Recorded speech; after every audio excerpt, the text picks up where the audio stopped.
7 নম্বর অঙ্ক দিয়েছ 10 মিটার ছিট কাপড় 5টি প্যান্ট বানানো সম্ভব হলে 10 মিটার ছিট কাপড়ে 5টি প্যান্ট বানানো সম্ভব হলে 21টি প্যান্ট বানাতে কত মিটার ছিট কাপড় লাগবে। এটা একটা ঐকিক নিয়মের অঙ্ক, ঠিক আছে।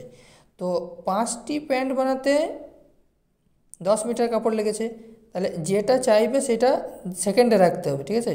তো এখানে চেয়েছে কি কত মিটার কাপড় লাগবে, তাহলে কত মিটার কাপড় লাগবে মিটারটাকে আমরা মানে কত মিটার কাপড় লাগবে কাপড়টাকে আমরা মানে শেষের দিকে রাখবো। তাহলে আমরা কী করবো, 5টি প্যান্ট বানাতে ছিট কাপড় লাগে 10 মিটার, তাহলে একটি প্যান্ট বানাতে ছিট কাপড় কত লাগবে 10/5 ঐকিক নিয়মের যেটা নিয়ম, এখানে যেটা থাকবে সেটা থেকে যাবে, আর এই যে প্রথমেরটা এখানে ভাগ অবস্থায় বসে যাবে, ঠিক আছে। এবার তাহলে আমাদের বার করতে দিয়েছি কি তার 21টি প্যান্ট বানাতে কত ছিট কাপড় লাগবে।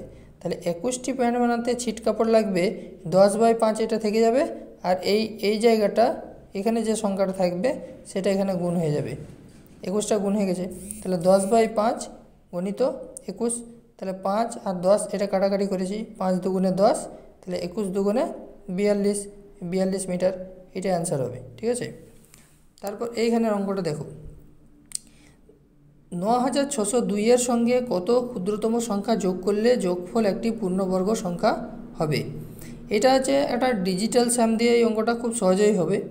তাহলে পূর্ণবর্গ সংখ্যার ডিজিটাল সাম সবসময় কী হয় 1 4 9 7, 1 4 7 9 এই চারটে সংখ্যার মধ্যেই থাকবে কোনো একটা পূর্ণবর্গ সংখ্যা। যেমন ধরো পূর্ণবর্গ সংখ্যা 625, ঠিক আছে। এর যদি এটা একটা পূর্ণবর্গ সংখ্যা, কারণ আমরা জানি 25কে 25 দিয়ে গুণ করলে কী পাবো আমরা 625 পাবো। তাই এটা যদি আমি যোগ করি 6 আর 2 কত হয় 8 হয়, 8 আর 5 13, ঠিক আছে 13। তাহলে ডিজিটাল সাম মানে কি, আমরা যে সংখ্যাগুলো দেখতে পাবো সেগুলোকে আমরা যোগ করে দেবো, ঠিক আছে। যোগ করে যে সংখ্যাটা পাবো আমরা এখানে আবার দুটো সংখ্যা পেলাম, মানে একটা সংখ্যায় পরিণত করতে হবে, ঠিক আছে।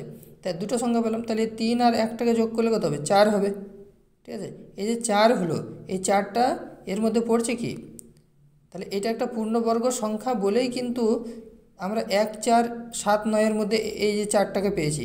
তাহলে 4 এই ডিজিটাল সাম করে যদি আমরা 1 4 7 9 মধ্যে কোনো সংখ্যা পাই তাহলে এই জানতে হবে যে এটা পূর্ণবর্গ সংখ্যা, ঠিক আছে। তাহলে আমরা এইটা দেখব যে এটা পূর্ণবর্গ সংখ্যা করার জন্য ডিজিটাল সাম করার পরে আরও কত নাম্বার যোগ করলে তবে এই 1 4 7 9 মধ্যে এই সংখ্যাটা আসবে। তাহলে আমরা এই সংখ্যাটাকে প্রথমে লিখলাম, লিখে আমরা দেখছি আমরা 17 হলো, তাহলে 17 রাখা যাবে না, তাহলে এর আবার এইটাকেও একটা সংখ্যায় পরিণত করতে হবে।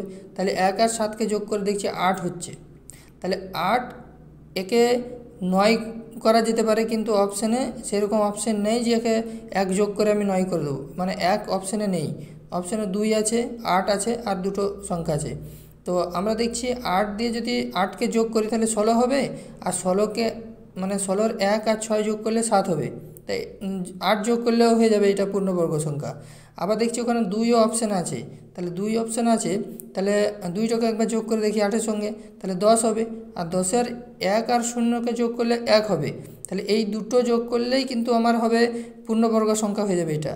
কিন্তু অঙ্কতে বলেছে কোন ক্ষুদ্রতম সংখ্যা যোগ করলে, তাহলে এখানে দেখতে হবে 8 বড় না 2 বড়, তাহলে অপশানে দুটোই আছে কিন্তু 2টা 8-এর থেকে ছোট, তাহলে এইটা যোগ করলে 2 যোগ করলে পূর্ণবর্গ সংখ্যা হচ্ছে, এইটাকে আমরা অ্যান্সার হিসেবে নেব এখন।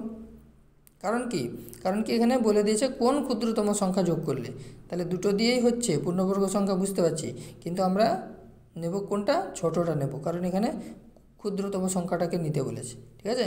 তাই এখানে 2 অ্যান্সার হবে। দেখো এই অঙ্কটার একটা নিয়ম আছে কি, নিম্নলিখিত কোনটি 11 দিয়ে ভাগ করা যায় না।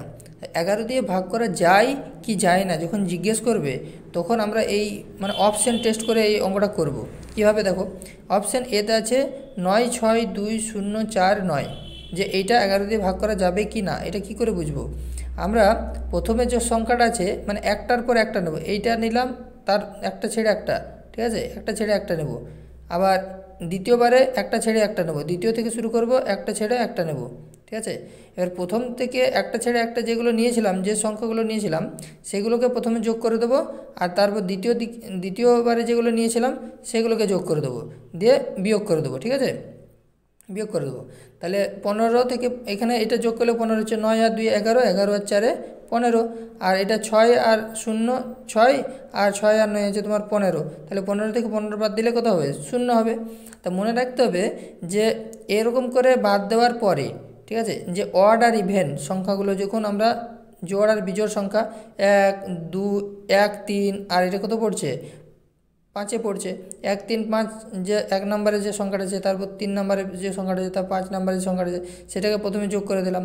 তারপর 2-এ যেটা আছে, তারপর 4-এ যেটা আছে, তারপর 6-এ যেটা আছে সেইগুলোকে যোগ করে দিলাম।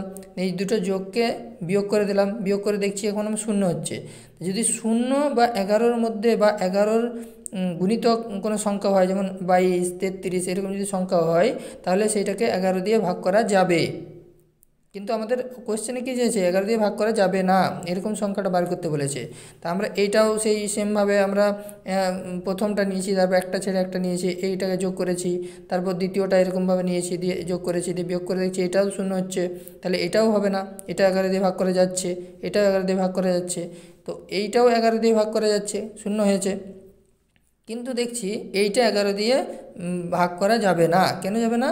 কারণ এইটার আমরা দেখতে পাচ্ছি যে এইটা বিয়োগ করে 0 বা 11-র মধ্যে আসেনি, বা 11 গুণিতকের মধ্যে আসেনি, তাই এইটা হয়ে যাবে আমাদের অ্যান্সার। কেন? 11 দিয়ে ভাগ করা যায় না, বার করতে বলেছে, তাই এইটাই হবে আমাদের অ্যান্সার। তাই সি এরটা হয়ে যাবে অ্যান্সার আমাদের, ঠিক আছে। তারপরের অঙ্কটা দেখি যে 3x + 7 = 22। তাহলে 3x সমান কী হবে? এখানে যেটা প্লাস হয়ে থাকবে সমানের ওই পাশে যখন যাবে তখন এটা মাইনাস হয়ে যাবে। তাহলে 22, এটা প্লাস ছিল, এটা মাইনাস হয়ে গেছে। তাহলে 3x সমান তাহলে কত হলো? 22 থেকে 7 বাদ দিলে 15 হয়। এবার 3x সমান 15, তাহলে x সমান কত হবে? 15 এখানে 3টা এক্সের সঙ্গে গুণ অবস্থায় ছিল, যখন ওই দিকে যাবে মানে সমানের ওই পাশে যখন যাবে তখন সেটা ভাগ হয়ে যাবে। তাহলে 15/3, তাহলে 3 দিয়ে 15কে ভাগ করছি, 3 5 15, তাহলে x সমান কত হলো? 5 হবে। এটাই হচ্ছে সলিউশন।